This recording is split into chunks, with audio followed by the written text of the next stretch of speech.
São poucas as entidades, eu não sei do Exército, não sei qual se alguma, que faça 18% dessa força.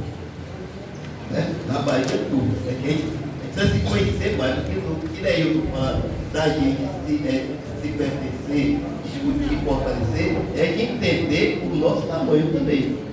Eu não conheço aqui, salvo engano, a expectativa de que teria 85 pessoas dirigentes dessa regional. Você multiplica isso por 18, é de uma dimensão muito grande. E a gente precisa se comunicar mais, não só aqui, mas em toda a Bahia, para a gente ter troca, fazer uma troca para fortalecer a luta e ver o tamanho que nós temos. Então, a discussão de conjuntura é uma discussão que eu disse a Maria uma vez, é tudo que a gente precisa entender para balizar. E aqui ninguém vem para cá para ensinar a conjuntura. Nós estamos aqui para discutir a conjuntura, um atualizando o outro, um compreendendo da sua forma, da sua visão. E o que tem, nós tínhamos uma avaliação na época de que esse ano seria um ano muito complicado e complexo. Complicado e complexo, não só no Brasil, mas no mundo todo, porque nós não estamos numa ilha, nós não estamos separados. O que acontece na China, o que acontece na Índia, o que acontece na Coreia, o que acontece na Rússia, na Ucrânia, em Israel, afeta aqui também. Então nós não estamos numa ilha, então todo mundo é integrado. O que tem de novo é que tem surgido no mundo uma nova orientação, e uma orientação que a gente precisa entender, compreender, porque afeta nós e afetou profundamente aqui no Brasil. É o crescimento de um movimento de extrema direita.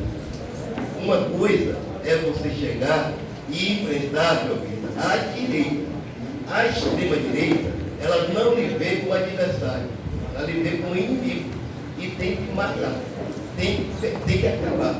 Não tem que ter muita conversa, é para destruir, não deixar crescer, não deixar tomar asa. E a extrema-direita, ela tem, no mundo todo, se fortalecido. Então, quando vocês veem esse massacre, esse genocídio lá na faixa de Gaza, aquilo não é uma guerra. Aquilo não é uma guerra, aquilo é um genocídio. E acabar com o povo palestino. É uma concepção de que não dá para conviver pacificamente Israel com o pessoal da faixa de Gaza, com os palestinos. Não dá, então tem que matar. E matar de que maneira? Da pior maneira possível. Agora, graças a Deus,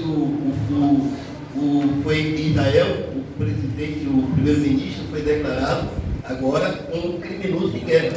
Não pode sair mais de Israel, a não ser para os Estados Unidos, porque pode ser preso do Tribunal Internacional. Agora fica condenado, porque o que ele faz é um genocídio. E quando ele tenta, é fácil, vocês estão acompanhando o que está acontecendo lá em Gaza, no Líbano, no Iraque, em Israel. Quando ele tenta dizer que vai fazer um pacto de paz, a extrema-direita de Israel diz que não quer. Não quer. É quem sustenta ele. É quem sustenta o primeiro-ministro de Israel. Então, acontece esse genocídio em Gaza, com uma orientação de extrema-direita. Você vai na guerra da Ucrânia e da Rússia, tem essa mesma orientação, e apoiado por países, a comunidade europeia, que apoia totalmente a Ucrânia, é justamente onde tem o crescimento da extrema-direita. A Itália, a Alemanha, a França, a Espanha, a Áustria, a Hungria, todos esses lugares são praticamente orientados pela extrema-direita, que está numa ordem crescente no mundo. E aí, vocês estão vendo o que está acontecendo. O que está acontecendo, e vai, antes, a gente acreditava na possibilidade de derrotar o Trump dos Estados Unidos. Só que, para nossos fãs, porque ninguém previa, todo mundo que acompanhava as eleições presidenciais dos Estados Unidos, do Brasil, acompanhava e dizia assim, braço a braço, pau a pau, é indefinido, e não foi igual a Porto Seguro. Porto Seguro. Foi pior do que Porto Seguro. Por quê? Nos Estados Unidos tem a definição da eleição se dá em 7 estados pelo 7 territórios. O Trump ganhou em todos os territórios, os 7, entendeu? Em todos. Nunca aconteceu isso numa eleição presidencial dos Estados Unidos. Ganhou em todos os setores, negros, latinos, tudo que ele dizia que ia dizimar, ele ganhou a eleição. Quando ele disse que aquele pessoal de Porto Rico, ele foi para cima e ele ganhou com o apoio do pessoal latino, ganhou com o apoio dos negros, ganhou com o apoio de mulheres, ganhou com o apoio de tudo. É uma coisa assim que eles estão estudando o que está acontecendo lá nos Estados Unidos. E isso não tem uma diferença quando você vai para a América do Sul, América Latina e América Central. É a mesma leitura. A mesma leitura. O Milei na Argentina, né? Você pega o Equador, você pega a Guatemala, você pega a Colômbia, você pega a Bolívia. A Bolívia, você pega tudo com orientação extrema direita. E chega no Brasil, e chega a chegar. E chegou exatamente no processo eleitoral. No processo eleitoral brasileiro, todo mundo pensava que não teria esse impacto. Não, vai ser diferente, mas não foi. Quando a gente pega o mapa político depois do processo eleitoral do Brasil, é semelhante, eu falei isso lá em Conquista, mas não viu. É semelhante, André, se você pegar o mapa onde Donald Trump ganhou a eleição nos Estados Unidos. Se você pegar o mapa onde Milei na Argentina ganhou a eleição na Argentina. Pegar o mapa do Brasil, é o mesmo processo. É impressionante como isso está se dando. Aí nós temos diversos fatores que estão sendo interpretados, estão sendo avaliados, estudados. Tipo, olha, existe uma tendência de que o processo político tradicional foi esgotado. E que a tendência agora é você deixar de lado a questão pragmática e ideológica e você em cima não de bandeira, mas de pleito. Então, vamos acabar com o PT e esse pessoal comunista socialista. Forma um bloco, outra coisa. Não quer saber qual é o conteúdo. Né? Vamos acabar com o Jardim Natal. Não acaba. Vamos acabar com o Tarcísio em São Paulo. Não acaba. Então, o resultado eleitoral no Brasil, ele não é diferente do resultado dos Estados Unidos, não é diferente do resultado da Argentina, nem da Europa. Nem da Europa. O resultado. O que é que nós temos objetivamente? Tem essa teoria, existe uma predominância aqui no Brasil, todo mundo, pelo menos o campo esse campo nosso aqui, reconhece que quem ganhou o resultado do processo eleitoral no Brasil favoreceu a direita e a extrema-direita, no geral. Quando você pega do Oiapoque ao Chuí, pega Rio Grande do Sul, Santa Catarina, Paraná, São Paulo, tirando o Rio de Janeiro e o Bolsonaro perdeu a eleição, e o Norte e Nordeste e a esquerda das 22 capitais que ocorreram a eleição assim, disputando, ganhou em quantas? 2. Só me engano, 2. O resto perdeu. E o que é pior, que aqui no Brasil, a extrema-direita, ela se fragmentou e cresceu. Não tem só uma pessoa representando esse bloco. Agora surgiram diversas figuras e as pessoas pensam que foi uma coisa casual, mas não foi pensado. Então, a figura de um Marçal em São Paulo foi pensada. Ele teve um erro, ele teve 2 erros no processo eleitoral, senão ele iria para o segundo turno. Ele teve 2 erros no processo, o Marçal. Repare que o cara que disse, o deputado, que falava que o projeto dele maior era a depilação de anos, foi o mais votado. Um dos mais votados. No Brasil. No Brasil. Você tem um Zema em Minas Gerais. Você tem um Caiado em Goiás. Você tem um Bolsonaro. Você tem o Tarcísio. Você tem essa turma toda, Jovita, e nós temos o quê? Do outro lado. Ficou quem? Qual é a perspectiva para 2026? Então essa disputa, essa de hegemonia internacional e nacional é exatamente o que está desenhando para a gente. Então, quando eu quis comparar, meu Vitor, os Estados Unidos, assim, o partido do Biden, o partido de Barack Obama, era o partido que falava para os trabalhadores. Era ele. Esses trabalhadores votaram agora em Donald Trump. A mesma coisa aqui no Brasil. A mesma coisa no Brasil. Incrível como parece. Sim, o que é que aconteceu? Nos Estados Unidos, eles têm uma concepção do way of life, do modo de vida americano. A classe média muito rica perdeu muito. Se vocês olhassem há 30 anos atrás, a cidade do polo automobilístico no mundo chamava-se o quê? Detroit. Virou o quê? Zé. Perdeu tudo. Não fabrica mais nada. Zero. O agronegócio perdeu tudo nos Estados Unidos. Então houve uma decepção desse setor organizado que votava com o Biden, que votava no Barack Obama. Eles ficaram decepcionados assim, esse poder está esgotado. E aí, quando você pega o mapa político desses setores que votavam contra Trump, passou a apoiar Donald Trump. A mesma coisa, né, em São Paulo. São Paulo, historicamente, a Zona Leste toda votava à esquerda. Agora não pode. O Marçal ganhou lá. O Tarcísio, quando foi governador, ganhou lá. E o Ricardo, né, o prefeito, ganhou também.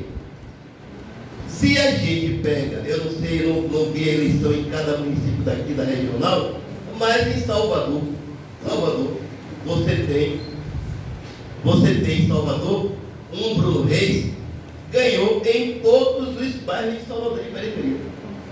Todos. Por que ganhou? Essa é uma questão. Primeiro que essa eleição, esse processo eleitoral brasileiro, ele foi marcado tipicamente pela eleição do PIX, eleição do tiro.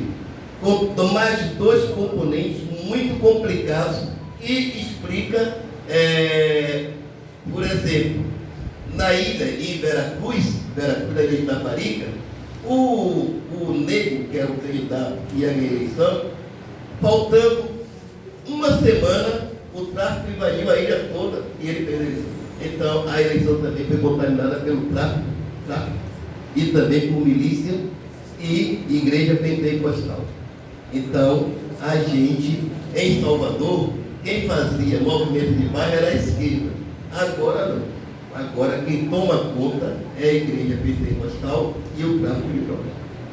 E isso se espalhou no Brasil todo e se espalhou no mundo também. Então, o processo eleitoral brasileiro marcado por uma desigualdade muito grande em termos de dinheiro. Você pega o fundo eleitoral brasileiro, o fundo público, de 5 bilhões de reais, 65% dominado pela PL, União Brasil, PP, PSD.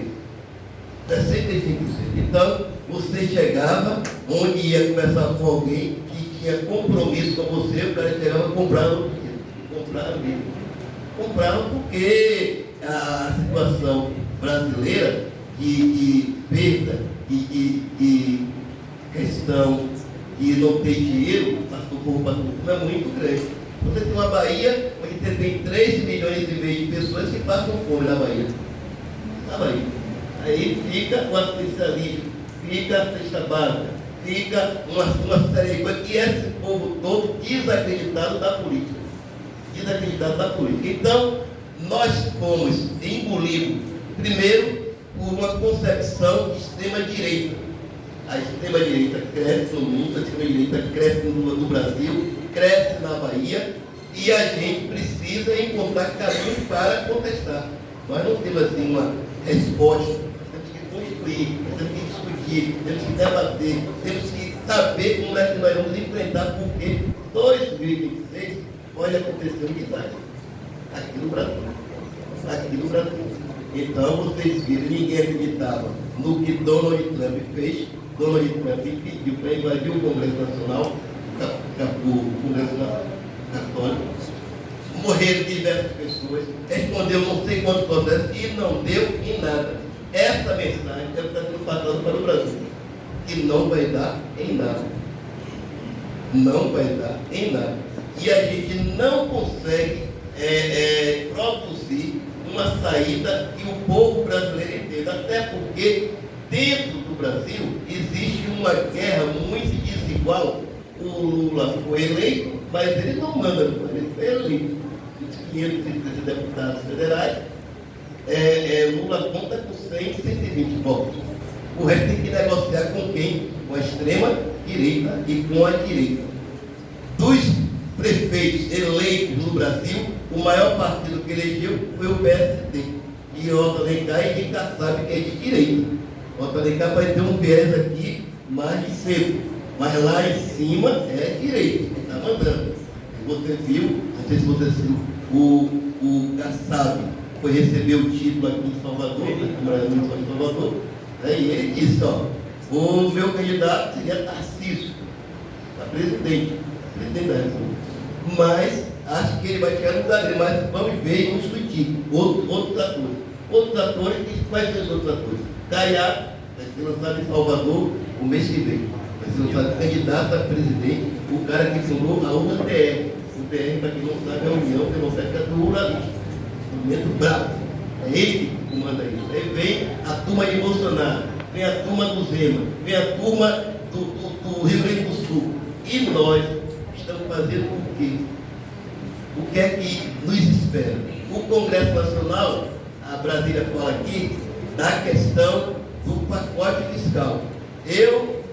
Ou Conceição, eu acho, é uma opinião minha, que nós vamos perder feio o peso nacional.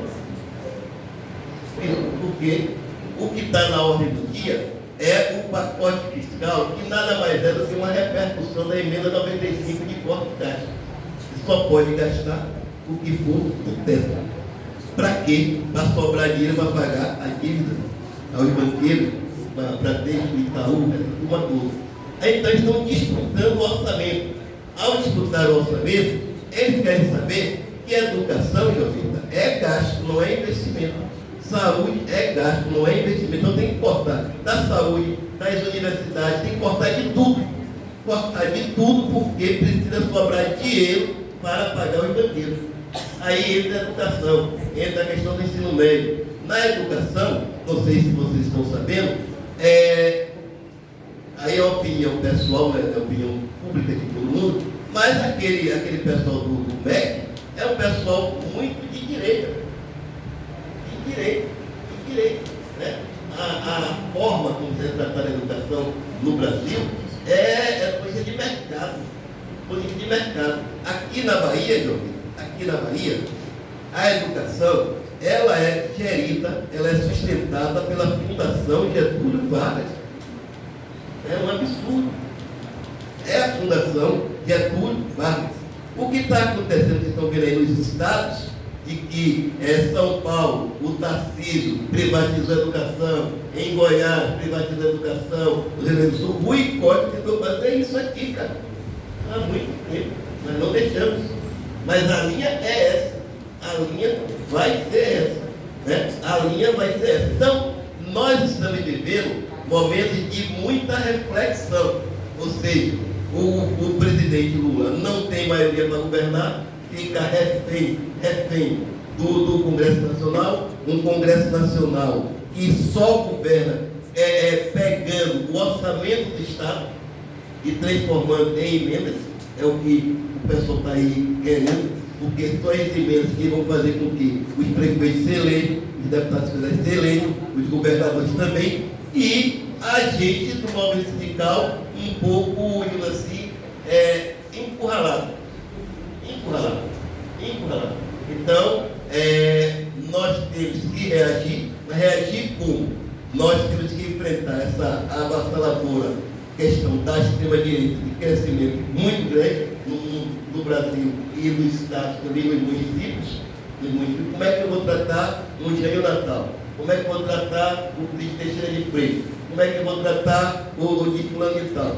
Não vai tratar, porque a tendência, com esse quadro agravante, os governadores vão querer fazer coligação com esse povo, para se sustentar. É melhor perder os anéis do que perder porque a lógica, nós estamos no meio do mandato de presidente da República, no meio de mandato de governador.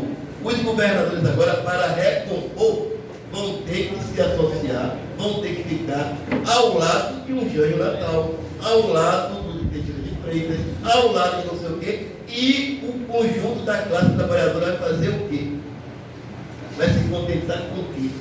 Com o quê mesmo? Então a gente está assim, numa encruzilhada, um resultado muito ruim para o conjunto dos trabalhadores, um resultado muito ruim para a concepção mais avançada, porque esse povo está dominando. Como eu falei, você pega o maior partido do Brasil, que elegeu, se não me engano, 700, 800 prefeituras, é o partido de quem? De Oscar Alencar. O segundo partido, qual é? União Brasil. União Brasil. Aí você tem essa turma toda dominando, e uma parte da esquerda faz um movimento diferente. Por exemplo, aqui, todo mundo devia saber que o Avante, que saiu de 4 prefeituras e deu um salto significativo, pertence a Rui Costa. É de Rui Costa. É um movimento político para que o desenho de 2026 seja colocado na moldura ele. Essa é a lógica. Então, todos os governadores agora estão querendo, assim, construir, pavimentar seus caminhos, suas ações, visando 2026. Então, Brasil, o governo do Estado, ele quer, então, assim, olha, professor, vamos fazer um acordo bom com todas as categorias por 2 anos. 2 anos. Porque ele quer se preocupar só em pavimentar a campanha. Então, por exemplo, quando é da rede estadual, as universidades estaduais já fizeram um acordo com o governo do Estado. Qual é o acordo? 13%. 6,5%, 6,5%. E mais algumas coisas específicas.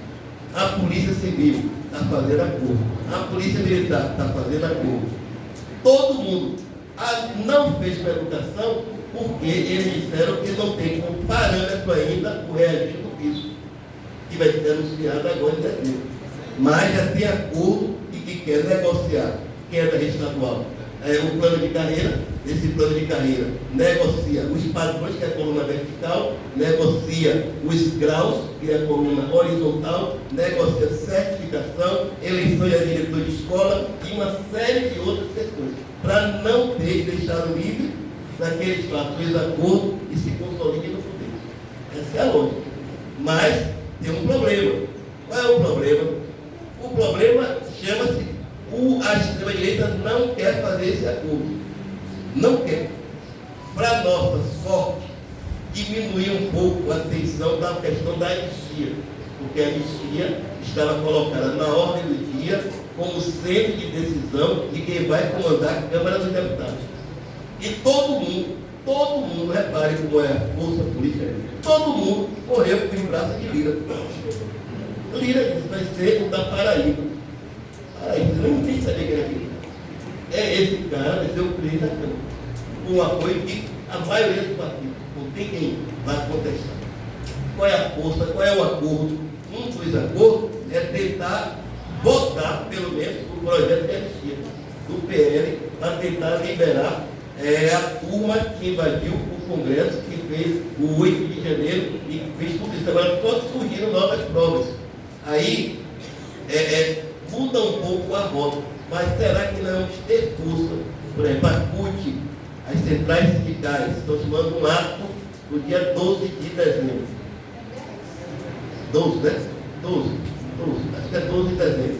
Nós vamos ter força para colocar isso na rua, porque se não botar isso na rua, não é bom para a gente. não é bom, dentro desse contexto, vai fazer isso mesmo? Como é que a gente vai se colocar diante disso? Como é que a gente vai se colocar com o corte de gasto? O corte de gasto que vai ser anunciado amanhã, hoje pelo Lula, ele vai pegar exatamente onde não podia: universidades, educação, saúde e questão social, CPC. Vai pegar isso aí. Como é que a gente vai fazer esse enfrentamento? Como é que a gente vai explicar? Por isso que eu falei para vocês que, se pegarem o mapa das eleições presidenciais dos Estados Unidos, das eleições de Porto de São Paulo, das eleições em Salvador, ou de Porto Seguro, ou de Distrito, o mapa é o mesmo. O pessoal que votava com a esquerda ficou esgotado do processo, sem saída, e caiu nos braços da direita. Essa é a leitura mais geral do mundo. E a gente precisaria se reinventar, inclusive entender um pouco da inteligência artificial que jogou pesado no processo eleitoral. Vocês viram que Donald Trump, o cara chegava, o dono do X, do Twitter, sorteava $1 milhão. Né? Ele sorteava. Donald Trump ganhou a eleição. No outro dia ele ganhou $90 milhões na empresa dele. Um dia ele ganhou. Deu resultado. O dono do X ganhou e virou o quê? Primeiro-ministro de Donald Trump. Primeiro-ministro de Donald Trump. Primeiro-ministro. Então, foi porque a inteligência artificial, precisaria, eu recomendo que a gente faça seminário, debate um pouquinho disso daí, é um negócio que mede, é você trabalhar com um número infinitesimal de algoritmos, mexe com sua cabeça. O TikTok, um dos exames de proibir nos Estados Unidos é que garoto, menino, criança, até 10 anos de idade, o TikTok faz sua cabeça da criança, através de algoritmo. E isso tem uma crescente. E a gente precisaria entender, porque a inteligência artificial é uma coisa que está na ordem do dia. Você não pode dizer que vai acabar, não acaba. Você tem que aprender a conviver. E aprender a conviver é aprender a você entender. Um professor falava assim, professor Rui, olha, quando trouxeram a máquina de calcular, todo mundo queria proibir a máquina de calcular na universidade e na escola. Não adiantou. Tem que conviver com ela. Tem que conviver com ela. Então, a inteligência artificial vai ter que ainda procurar. Mas, por último, assim, o quadro não é bom, o quadro é muito desfavorável à classe trabalhadora, o quadro de preocupação, o quadro de crescimento da extrema-direita é muito ruim para o mundo e para o Brasil, principalmente, para o país periférico. A gente precisaria fazer um balanço aqui na Bahia, embora o governador Jerônimo diga assim, nós ganhamos a eleição na Bahia, nós fizemos 308 prefeituras. Quantas o PT fez? Quantas o PCdoB fez? Quantas o PSB fez? Não, pouquinha. Das 308, quem ganhou foi Otto Alencar, foi João Leão, foi essa turma toda que está do lado do governo, mas não é governo, ele não é do nosso campo, está ali no acerto de tudo, porque a esquerda, o PT, o PCdoB, o PSB fez 40 prefeituras. E boa parte das 40 prefeituras, não é, a prefeitura foi só aluguel de ladinho. Aluguel de ladinho. PSB. O PCdoB fez 14 ou 15, se não me engano. E o PT, 70, parece. E 43, mais 43, não orgânico. Não orgânico. É assim, 43. Não é orgânico. É uma relação de barriga de aluguel. Então, nós estamos assim, muito fragilizados. Precisamos encontrar estratégia, falar o que Neilton falou, o que Deus está falando, o que ele está falando aqui, pegar esse encontro e começar a construir alguma coisa. O que está acontecendo? Como é que a gente tem que sair? Qual é a resposta para isso aqui? A gente precisa ter resposta a médio e longo prazo, porque o Brasil não vai parar. E a extrema-direita, ela tem a crescer. Eu disse assim, André, nós temos sessão hoje o quadro nacional. O quadro nacional é que tem, de um lado, Bolsonaro candidato, Caiado candidato, o Tarcísio candidato, o Zema candidato, tudo de extrema direita. E do lado de cá tem o quê, né? Com quem? Com quem? Isso daí já é para ficar preocupado. Porque nós não temos outros. Como é que vai fazer? Na Bahia, tem o quê? Em Minas Gerais. Como é que vai fazer? Então a tendência é pressionar, nós perdemos espaço significativo do Plano Nacional. A tendência desse corte da emenda 95 é colocar na ordem do dia. Repare que já vai entrar em discussão agora, vai votar, Jovita, se é possível juntar gratificação a chegar até o piso. Isso foi dado uma liminar, uma cautelar para isso. O Supremo Tribunal vai pautar novamente, pautar, e vai pautar na hora do dia, vendo o quê? O corte de gasto. O corte de gasto. Porque a discussão é de que, eu posso pagar o piso, mas se eu pagar o piso, eu não posso pagar a funcionária pública da lei de responsabilidade fiscal. Isso o Supremo pega. Isso aí precisa do apoio de governador para ver a questão da violência, precisa do apoio dos governadores para ver a questão do agronegócio, precisa do apoio de tudo. Aí esses governadores, todos caiados, essa turma toda, só topa se acabar o piso do magistério, o piso da enfermagem, abrir a escola para a organização social. Esses projetos que estão aqui enterrados estão surgindo com muita força e a gente vai ter que enfrentar para o ano. Então, eu só quis aqui colocar alguns aspectos. Aqui não tem nenhuma intenção de voltar o assunto. A gente podia abrir para debater e ver o que a gente pode construir coletivamente. Uma alternativa para fazer o enfrentamento desse quadro que é muito grave. Então é isso. Forte abraço, tudo de bom para vocês.